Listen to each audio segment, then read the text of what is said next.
As we do every year, we pause at the 11th hour of the 11th day of the 11th month to remember those who donated their youth to their country. Every year, though, there are fewer and fewer veterans around to tell some wonderful stories. I had the chance to talk to John Moskalik and hear him tell of his tale from signing on as an 18-year-old through storming Juno Beach on D-Day in 1944 and through until the end of the war and his return home. Everybody was happy about it. I don't know, they were to go, you know. Everybody wanted to go overseas, you know. So we went, it was 6-7 days we went before we got to Halifax.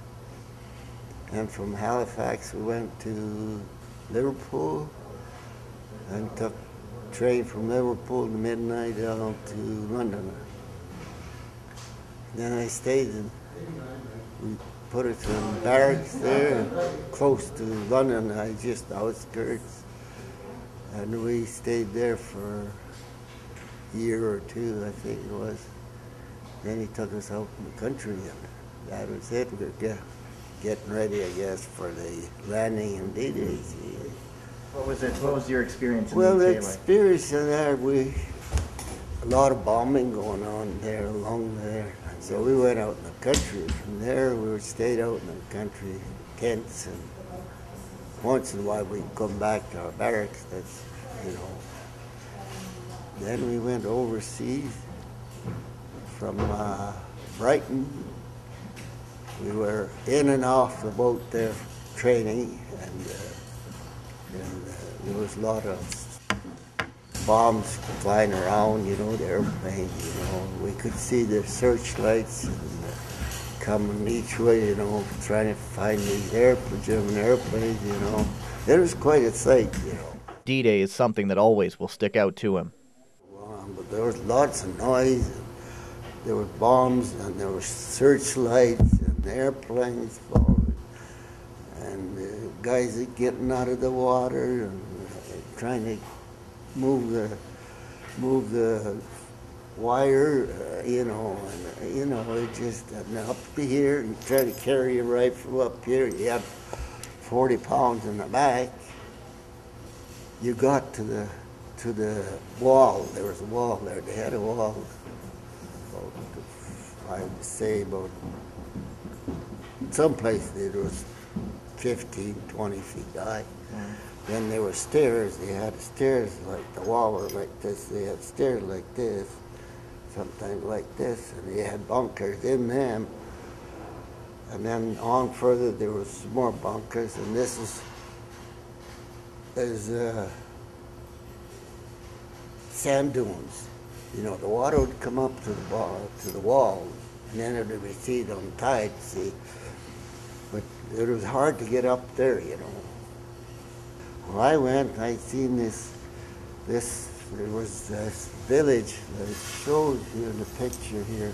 There was a village on the beach on our left. And that was all on fire. There was a few houses way, way back, half a mile or so, and we got to that house. That's as far as I got. We stayed there about an hour, and then we kept on going towards Con, you know, where I told you before. So from there, just where did you go until the end of your time? Well, we went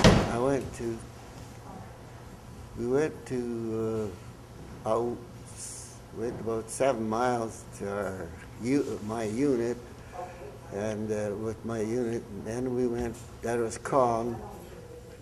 Then from Con we went over to Falaise Gap. That was quite a march.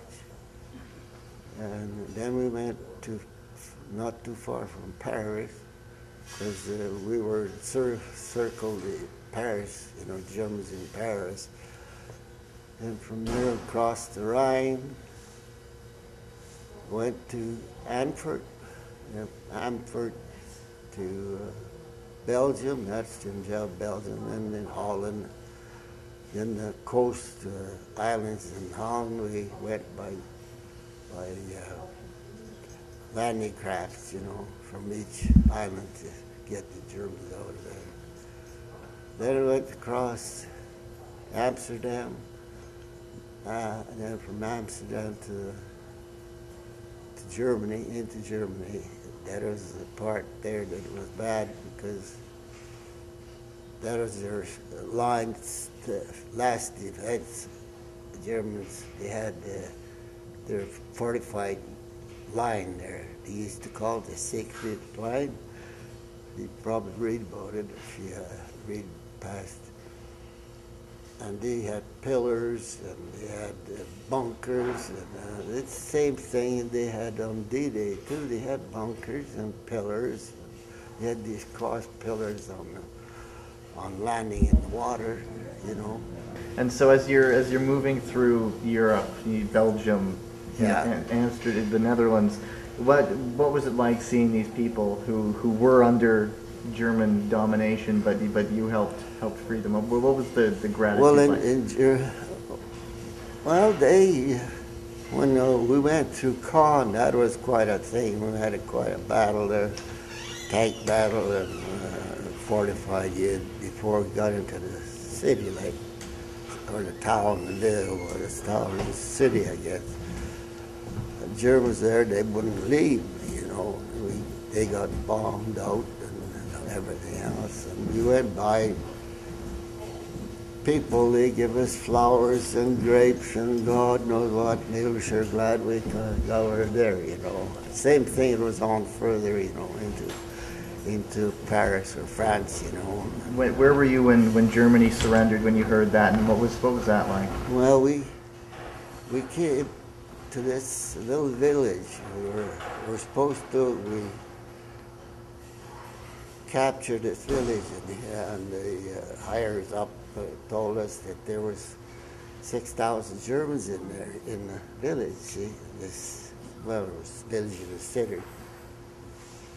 So they said they were negotiating a surrender, you know.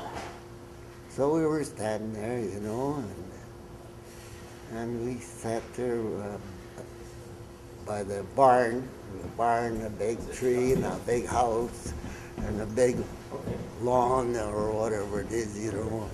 And here we're sitting and waiting for us. Our rifles were all put up on.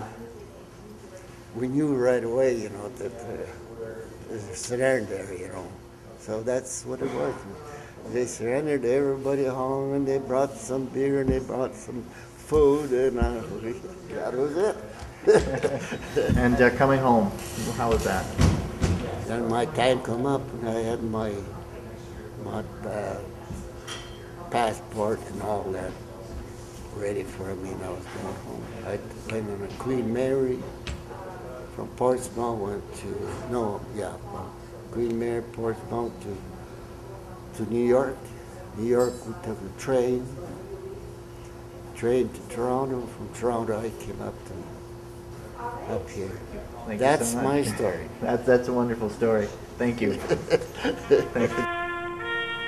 Gavin Day for Around the Peace in Fort St. John.